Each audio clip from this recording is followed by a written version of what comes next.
Remember when the term social media hadn't even been invented yet? Well, I do.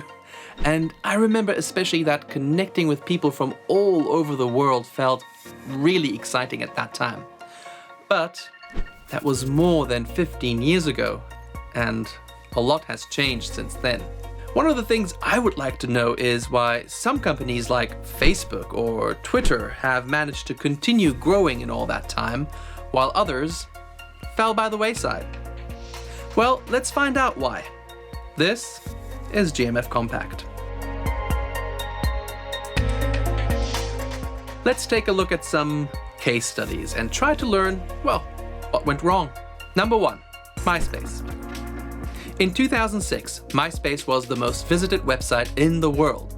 But 5 years later, its fate was practically sealed. But why?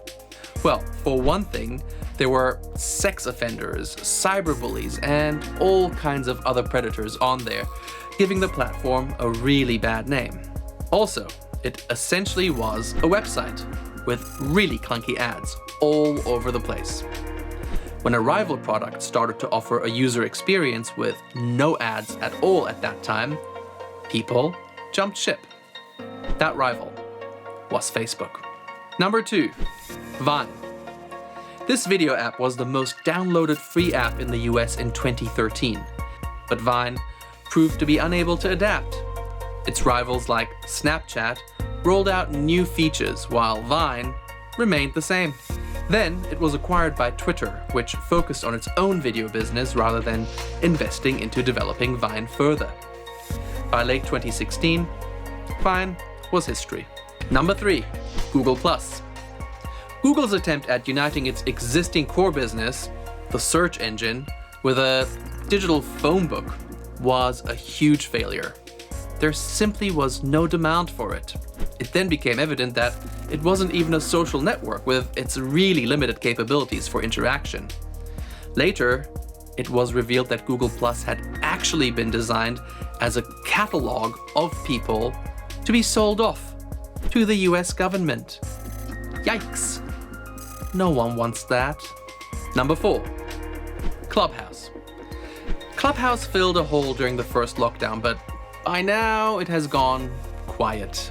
It started off as a by invitation only platform, but it has well over 10 million users now. That isn't exclusivity. Anyone can get in. Also, everyone is gradually returning to some kind of normal life, with a huge hunger for in-person events, rather than virtual audio talks with Elon Musk. In conclusion, the digital world is a volatile place where today's trend can easily become tomorrow's failure. But isn't that what makes social media relevant, exciting, and fun in the first place? And if you play your cards right in such a happening environment, you might just become the next Mark Zuckerberg or Jack Dorsey. And if you don't, well, then you might end up like this guy, Tom Anderson, everyone's best friend on Myspace. Remember him? Yeah, me neither.